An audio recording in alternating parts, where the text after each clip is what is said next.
জয় যিশু, praise the Lord. আমরা আরেকটিবার সুন্দর সকালে নতুন ভিডিও নিয়ে চলে এলাম। আর এই ভিডিওতে আমরা আজকে বাক্য নিয়ে আলোচনা করব, যে বাক্য সকল প্রভু আজকে আমাদেরকে দান করছে। তো আসুন আমরা প্রভুর কাছে নতনম্র হয়ে প্রথম থেকে শেষ পর্যন্ত ভিডিও সকল দেখি এবং বাক্য সকল বোঝার চেষ্টা করি। আজকের আমাদের টপিক, মৃত ব্যক্তির সাথে কি যোগাযোগ করা উচিত? বাইবেলে এই বিষয়ে কি বলে? আমরা বিশ্বাসী সন্তানরা আজকের এই টপিকের উপরে আলোচনা করব। আমরা দেখব যে সমস্ত ব্যক্তি মানুষরা মারা গেছে তাদের সঙ্গে কি কথা বলা বা তাদের সঙ্গে যোগাযোগ রাখা কি উচিত, এটা বাইবেল থেকে আমাদের কি বলছে। বাইবেলে শিক্ষা অনুযায়ী মৃত ব্যক্তিদের সঙ্গে বা মৃত ব্যক্তিদের জন্য যোগাযোগ করা কোনো মতে উচিত নয় বা যোগাযোগ করার চেষ্টা করা উচিত নয়, কারণ ঈশ্বর এই ধরনের কাজকে নিষিদ্ধ করেছেন আর এগুলো করা উচিত নয়। পুরাতন নিয়মে স্পষ্ট নিষেধাজ্ঞা দেওয়া হয়েছে। বলছে দ্বিতীয় বিবরণীতে, যে বলেছে যে কেউ যেন মৃত ব্যক্তিদের কাছে জিজ্ঞাসা না করে বা আত্মা ডাকার চেষ্টা না করে। এই ধরনের কাজ ঈশ্বরের কাছে ঘৃণিত।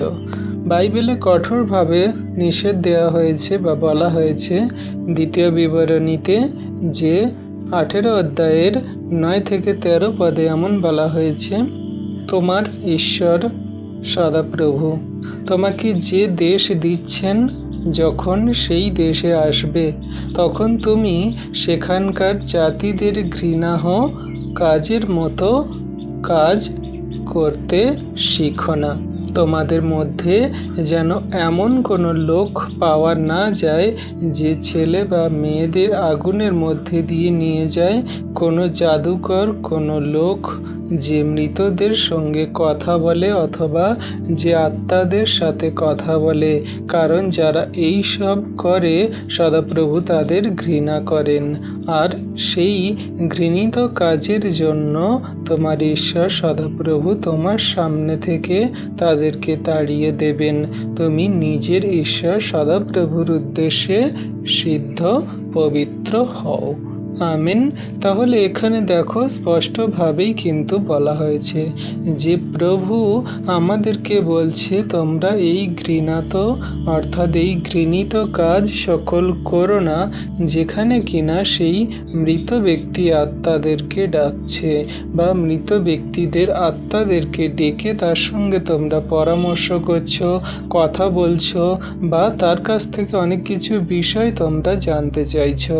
বলছে জগতের অনেক মানুষ আছে, অনেক জাতি আছে, অনেক ধর্ম আছে, তারা কি করে না, এমনি করে সেই মৃত ব্যক্তিদের সঙ্গে কথা বলে। অনেক জাদুকর আছে, অনেক তন্ত্র আছে, মন্ত্র আছে, অনেক সেই সাধক আছে, তারা কি করে না এরকম সেই মৃত ব্যক্তিদের সঙ্গে বা মৃত আত্মাদের সঙ্গে কথা বলে। কিন্তু বিশ্বাসীদের এগুলো করা উচিত নয়। বলছে তুমি নিজের ঈশ্বর সদাপ্রভুর উদ্দেশ্যে সিদ্ধ পবিত্র হও, অর্থাৎ তার কাছে তুমি প্রার্থনা করো, তার আজ্ঞা শিক্ষা সকল মেনে পালন করে চলো, আর তিনি তোমার জন্য যেটা উচিত গ্রহণযোগ্য সেটাই তোমাকে দেবেন বা সেই পথেই নির্দেশেই তোমাকে নিয়ে যাবে। তুমি জগতের কোনো সেই মৃত ব্যক্তি বা কোনো জাদুকর বা কোনো তন্ত্রমন্ত্রের কাছে তুমি যেও না। যদি এমন করো তাহলে তোমার ঈশ্বর প্রভু ক্ষমা করবেন না, অতঃপর তোমাকে ঘৃণা করবেন, তোমাকে সেই মন্দ চোখে দেখা হবে, পাপী বলে ঘোষিত করা হবে। বাইবেলে আমরা খুব সুন্দর একটা ঘটনা পাই, শৌলের ঘটনা, যেখানে রাজা শৌল এক সময় ঈশ্বরের নির্দেশ অমান্য করে এক গণকের মাধ্যমে মৃত শমূয়েলের আত্মাকে ডাকার চেষ্টা করেছিলেন, যেটা আমরা পাই 1 শমূয়েল 18 অধ্যায়ে। এই ঘটনা সতর্কবার্তা হিসাবে দেয়া হয়েছে যাতে মানুষ এই পথে না যায়। আমরা এই 1 শমূয়েল 28 অধ্যায় দেখতে পাই, যেখানে শমূয়েল তিনি বলছেন যে সমস্ত জাদুকর, সমস্ত ভুতুড়িয়া, যারা কিনা এই জাদুক্রিয়া করে, যারা সমস্ত প্ল্যান চেট করে, যারা মন্দ আত্মাদের ডাকে বা যারা এই তন্ত্রমন্ত্র করে, সমস্ত আমার এই রাজ্য থেকে, আমার এই দেশ থেকে তাদেরকে উচ্ছিন্ন করো, তাদেরকে মেরে ফেলো, তাদেরকে সরিয়ে দাও। আমরা সদাপ্রভুর নাম করব, সদাপ্রভুর মহিমা করব, গৌরব করব। আর তারপরে এমন সময় এলো যখন সেই রাজা শাউল সে মন্দতায় জীবনযাপন করছে, আর সদাপ্রভু যখন তার কাছ থেকে সরে গেলেন, তার কথাতে আর আজ্ঞাতে চললেন না, আর সদাপ্রভু তার সমস্ত প্রার্থনা উত্তর দিলেন না, তখন সে কি করলো না, সে দেখল যে আমি যখন পলেস্টীয়দের সঙ্গে যুদ্ধ করতে যাচ্ছি বা যাব, পলেস্টীয়রা আমার বিরুদ্ধে যুদ্ধ করার জন্য আসছে, আমি কি করব দিশা খুঁজে পাচ্ছি না। তখন সেই শাউল কি করলো না, সে এবারে শমূয়েলের সেই আত্মাকে ডেকে আনার জন্য একটা ভুতুড়িয়ার কাছে গেল, যেখানে গিয়ে সেই রাজা শমূয়েলের আত্মাকে ডেকে তার কাছে জানার জন্য, তার সঙ্গে কথা বলার জন্য সে এবারে সেই ভুতুড়িয়াদের, অর্থাৎ সেই জাদুকর বা তন্ত্রমন্ত্র করে যারা, তাদেরকে খুঁজতে লাগলো। এবারে যখন সেই শমূয়েলের আত্মা ডাকতে গেল, আর তখন শমূয়েল এসে কি বলছে আমরা একটু দেখি।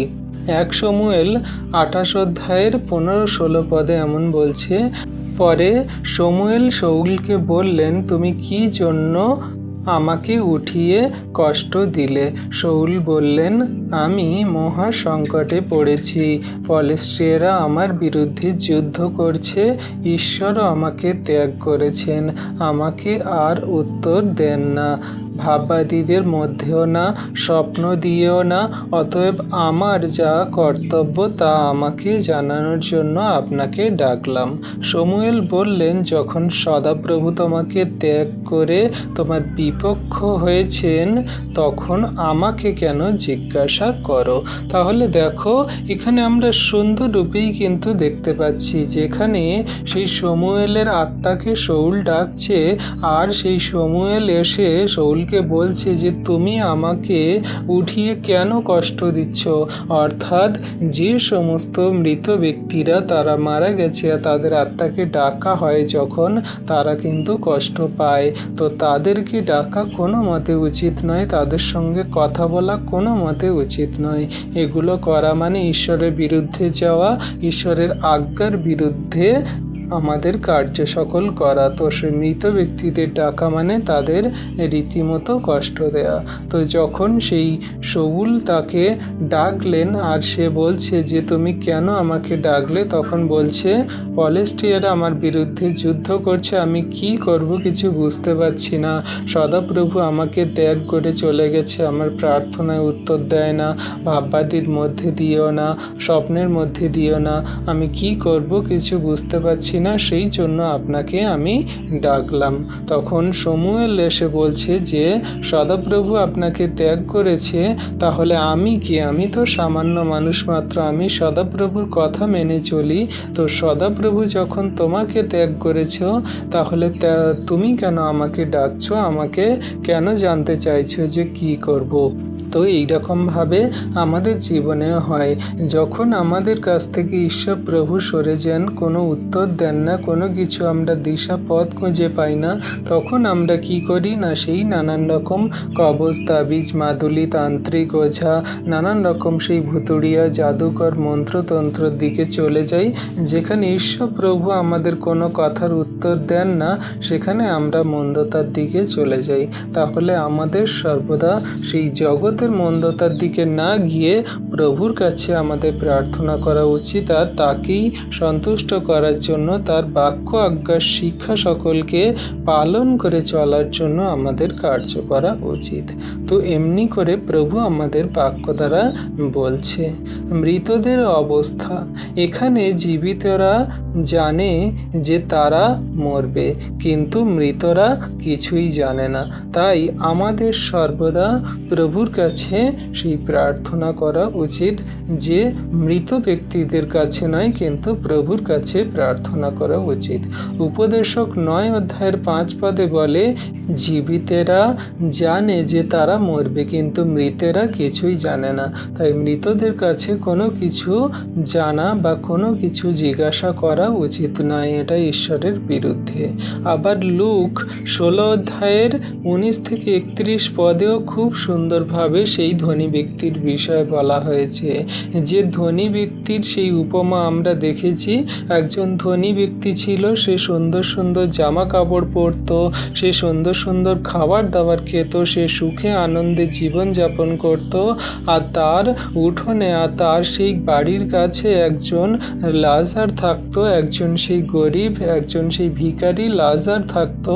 আর তার কি হয়েছিল না, সেই কালক্রমে মৃত্যু হলো, আর সেই ধনী ব্যক্তিরও কালক্রমে মৃত্যু হলো।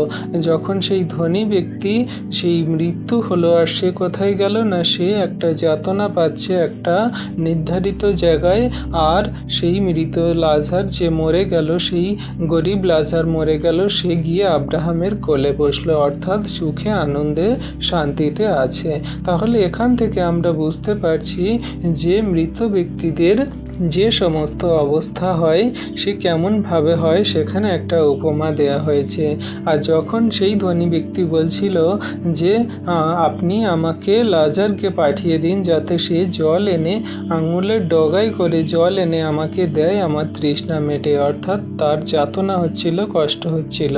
কিন্তু যখন আব্রাহাম বলছে যে না, তোমার আর আমাদের মধ্যে একটা বড় পার্থক্য আছে, সেখানে কেউ যেতেও পারে না, আসতেও পারে না, তখন সেই ধনী ব্যক্তি কি বলল যে তাহলে আমার পিতার গৃহে অর্থাৎ পৃথিবীতে আমার অনেক ভাইরা আছে, তাদের কাছে তুমি সেই মৃত লাজারকে পাঠিয়ে দাও, যাতে সে গিয়ে বলতে পারে যে তোমরা এইরকম মন্দতায় জীবনযাপন করো না, তোমরা সৎ পথে পবিত্রতায় চলো। তখন সেই আব্রাহাম কি বলছে যে তোমাদের কাছে কি সেই ব্যবস্থা পুস্তক নেই বা সমস্ত সেই বাইবেলের বাক্য সকল নেই, তোমরা সেই মতো কার্যকারী পালন করে চলো। কিন্তু মৃত ব্যক্তিরা গিয়ে পৃথিবীতে বললে কেউ শুনবে না, বা এটা বলা উচিত নয়। তো এমনি করে আমরা এই লুক 16 অধ্যায়টা পড়লে সেখানে সুন্দররূপে বুঝতে পারি, যেখানে সেই মৃত ব্যক্তির বিষয়ে বলা হয়েছে। আপনারা লুক 16 অধ্যায়ের 19 থেকে 31 পদ পড়লে সেখানে আপনারা পেয়ে যাবেন। তাহলে আমরা দেখতে পাচ্ছি যে মৃত ব্যক্তিদের সঙ্গে যোগাযোগ করা বা কথা বলা কোনো মতে কিন্তু উচিত নয়। এখানে আমাদের খ্রিস্টিয়ানদের অর্থাৎ খ্রিস্ট বিশ্বাসীদের কিছু নির্দেশ দেওয়া হয়েছে, যেটা আমরা বিশ্বাসী সন্তানরা করি বা অনেকে করি না। তো আজকের এই ভিডিওতে আপনাদেরকে সেই নির্দেশ সকল প্রভু বলছে। বিশ্বাসীদের মৃতদের সঙ্গে যোগাযোগের চেষ্টা না করে প্রার্থনার মাধ্যমে ঈশ্বরের কাছে যেতে বলা হয়েছে, কারণ জীবিত ও ঈশ্বরের মধ্যে একমাত্র মধ্যস্থ হলেন কে না, যীশু খ্রিস্ট। যীশু হলেন সেই মানুষের আর সেই ঈশ্বরের মধ্যে মধ্যস্থকারী, একমাত্র মেলবন্ধনকারী তিনি হলেন যীশু খ্রিস্ট। যেটা আমরা পাই 1 তিমথিও 2 অধ্যায়ের 3 থেকে 6 পদ পড়লে। বলছে কি, এটা আমাদের উদ্ধারকর্তা ঈশ্বরের কাছে ভালো গ্রহণযোগ্য বিষয়। তার ইচ্ছা এই যেন সমস্ত মানুষ পরিত্রাণ পায় ও সত্যকে জানতে পারে, কারণ একমাত্র ঈশ্বর আছেন, ঈশ্বরেরও মানুষের মধ্যে একমাত্র মধ্যস্থ আছেন, তিনি যীশু খ্রিস্ট। তিনি সবার মুক্তির মূল্য হিসাবে নিজেকে উৎসর্গ করেছেন, এই সাক্ষ্য সঠিক দিনে দেওয়া হয়েছে। আমেন। তাহলে বিশ্বাসী সন্তানরা, আমরা এই যে সত্য দেখতে পাচ্ছি যে মানুষের মুক্তির মূল্য হিসাবে কাকে উৎসর্গ করা হয়েছে, না যীশু খ্রিস্টকে। তাহলে মানুষের যখন মুক্তির জন্য যীশু খ্রিস্টকে উৎসর্গ করা হয়েছে, তাহলে জগতের মানুষ কেন নানান রকমের সেই জাদু মন্ত্রতন্ত্র, নানান রকমের সেই কবজ তাবিজ মাদুলি অন্যান্য দিকে ছুটে যায়? তাহলে মুক্তির জন্য কার কাছে যেতে হয়, না যীশু খ্রিস্টের কাছে। তিনি একমাত্র ঈশ্বরের আর মানুষের মধ্যে মধ্যস্থকারী, অর্থাৎ মানুষকে ঈশ্বরের কাছে নিয়ে যাওয়ার জন্য একমাত্র মধ্যস্থ পথ হলেন যীশু খ্রিস্ট। তার মধ্যে দিয়েই আমাদের যেতে হবে। তাই উদ্ধারকর্তা ঈশ্বরের যে গ্রহণযোগ্য বিষয়, সেটা হলো এটাই যে যীশু খ্রিস্টের মধ্যে দিয়ে মুক্তির মূল্য হিসাবে আমাদের জন্য উৎসর্গ করা হয়েছে স্বর্গরাজ্যে যাওয়ার জন্য। তাই আমাদের যা কিছু জানার, যা কিছু বোঝার, যা কিছু দেখার আর যা কিছু শোনার, সমস্ত কিছু সেই যীশু খ্রিস্টের মধ্যে দিয়ে, অর্থাৎ এই বাইবেলের বাক্যের মধ্যে দিয়ে, বাক্য কার্যকারিতা পালনের মধ্যে দিয়ে করতে হবে। কোনো রকম সেই ভুতুড়িয়া অর্থাৎ জাদু মন্ত্রতন্ত্র, কোনো রকম সেই নানান রকমের তন্ত্র মন্ত্র দ্বারা কিন্তু মন্দ আত্মাদের অর্থাৎ মৃত ব্যক্তিদের ডাকা কিন্তু উচিত নয়। এটা বাইবেলের বিরুদ্ধে, এটা ঈশ্বরের বিরুদ্ধে। তাই উপসংহার রূপে বাইবেলের দৃষ্টিতে মৃত ব্যক্তিদের সঙ্গে যোগাযোগ করার চেষ্টা করা উচিত নয়। আত্মা ডাকা, প্ল্যানচেট করা, মিডিয়াম বা গণকের সাহায্য নেওয়া, এগুলো কিন্তু সম্পূর্ণরূপে বিশ্বাসী বর্গ সন্তানদের নিষিদ্ধ করা হয়েছে বা বাইবেলে সম্পূর্ণরূপে নিষেধ করা হয়েছে। এগুলো করা কোনো মতে উচিত নয়। প্রিয়জন মারা গেলে তাদের জন্য শোক করা স্বাভাবিক, তাদের জন্য কান্নাকাটি করা বা তাদের জন্য দুঃখ প্রকাশ করা, এটা স্বাভাবিক, সবাই করে। কারণ নিজেদের প্রিয়জনেরা মারা গেলে আমরা কষ্ট পাই, দুঃখিত হই। কিন্তু যোগাযোগের চেষ্টা করে ঈশ্বরের সান্ত্বনা বা আকার উপর নির্ভর করে বলা হয়েছে যে কোনো রকম তাদের সঙ্গে যোগাযোগ না করে তারা কি করে, না ঈশ্বরের উপরে বিশ্বাস, ঈশ্বরের উপরে আশ্বাস এবং ঈশ্বরের উপরে নির্ভর করে চলা বা সেই মতো জীবনযাপন করা উচিত। কোনো মতে তাদের সঙ্গে যোগাযোগ বা তাদের সঙ্গে কথা বলা উচিত নয়। খ্রিস্টে বিশ্বাসীদের জন্য পুনরুত্থানের আশা রয়েছে। যারা আমরা প্রভুর উপরে বিশ্বাস করি, প্রভু ঈশ্বর পিতা আমাদেরকে আশ্বাস দিচ্ছে, যারা যীশু খ্রিস্টকে বিশ্বাস করে মরে তাদের জন্য অনন্ত জীবন প্রভু রেখেছে। প্রভু তাদেরকে ওঠাবেন, জীবিত করবেন আর স্বর্গরাজ্যে নিয়ে যাবেন। তাই প্রভু তার বাক্যে কি বলছে, 1 থেসেলনিকীয় 4 অধ্যায় 13 থেকে 18 পদে বলছে, কিন্তু হে ভাইগণ, আমরা চাই না যে যারা মারা গেছে তাদের সম্বন্ধে তোমরা অজ্ঞাত থাকো, যেন যাদের প্রত্যাশা নাই সেই অন্য সকল লোকের মতো তোমরা দুঃখিত না হও। কারণ আমরা যখন বিশ্বাস করি যে যীশু মরেছেন এবং উঠেছেন, তখন জানি ঈশ্বর যীশুতে মারা যাওয়া লোকেদেরও সেইভাবে তার সঙ্গে নিয়ে আসবেন। কারণ আমরা প্রভুর বাক্য দিয়ে তোমাদেরকেও এও বলেছি যে আমরা যারা জীবিত আছি, যারা প্রভুর আগমন পর্যন্ত অবশিষ্ট থাকব, আমরা নিশ্চয়ই সেই মরে যাওয়া লোকেদের অগ্রগামী হব না। কারণ প্রভু নিজে আনন্দধ্বনি সহ, প্রধান দূতের রব সহ এবং ঈশ্বরের তুরীবাদ্য সহ স্বর্গ থেকে নেমে আসবেন। আর যারা খ্রিস্টে মরেছেন তারা প্রথমে উঠবে, পরে আমরা যারা জীবিত আছি, যারা অবশিষ্ট থাকব, আমরা আকাশে প্রভুর সঙ্গে দেখা করবার জন্য একসঙ্গে তাদের সঙ্গে মেঘযোগে নীত হইব, আর এভাবে সব দিন প্রভুর সঙ্গে থাকব। অতএব তোমরা এই সকল কথা বলে একজন অন্যজনকে সান্ত্বনা দাও। আমেন। তাহলে দেখো বিশ্বাসী সন্তানরা কত সুন্দর রূপে বাক্য জানিয়ে দিচ্ছে। আমরা খ্রিস্টেতে যারা যারা মরে যাব অর্থাৎ প্রভু যীশুকে বিশ্বাস করে জীবনযাপন করছি, আর আমরা যখন মরে যাব প্রভু যীশু যখন দ্বিতীয় আগমনে আসবে আমাদেরকে নিয়ে যাবেন। আমরা জানি প্রভু যীশু মরেছেন, আবার তিনি পুনরুত্থিত হয়েছেন অর্থাৎ জীবিত হয়ে সশরীরে স্বর্গরাজ্যে গেছে। তেমন আমরাও যদি যীশু খ্রিস্টকে বিশ্বাস করে মারা যাই আবারও কিন্তু জীবিত হব। আমরা প্রভু যীশু খ্রিস্টের সঙ্গে আমরা জীবিত হব, আমরা উঠব। প্রথমে যারা প্রভু যীশু খ্রিস্টকে বিশ্বাস করে মরেছে তারা উঠবে, আর তারপরে যারা অবশিষ্ট বেঁচে আছে অর্থাৎ যীশু খ্রিস্টকে বিশ্বাস করে চলছে তারা সেই সরাসরি মেঘযোগে ঈশ্বরের কাছে নিতে হবে, প্রভু যীশুর সঙ্গে মিলিত হবে। তাই আমাদের কোনো মতে ভয় পাওয়ার, দুঃখ প্রকাশ করার, কান্নাকাটি করার এবং নানান রকমের সেই মৃত ব্যক্তিদের ডাকার, তাদের সঙ্গে কথা বলার কোনো দরকার নেই বা উচিত নয়। এটা বাইবেলের সম্পূর্ণরূপে আমাদেরকে জানানো হচ্ছে। এখানে বলছে এবারে প্রশ্ন যে এখন আসল সারাংশ সত্যটা কি? আমরা কি করব বিশ্বাসী সন্তানরা? লোকেদের কথায় বিশ্বাস নয়, বাইবেল কি বলে সেই কথাই শোনা উচিত। মানুষ মরে গেলে মানুষ তার আত্মা পৃথিবীতে থাকে না, নির্দিষ্ট জায়গায় ঈশ্বরের মনোনীত জায়গায় চলে যায়। মৃত মানুষের আত্মা পৃথিবীতে ফিরে আসে না বা মানুষের ভয় দেখায় না বা মানুষের শরীরে ভর করে না। এটা সম্পূর্ণরূপে জগতের মানুষের একটা মন গড়া কথা বা তাদের মন্দ ধারণা।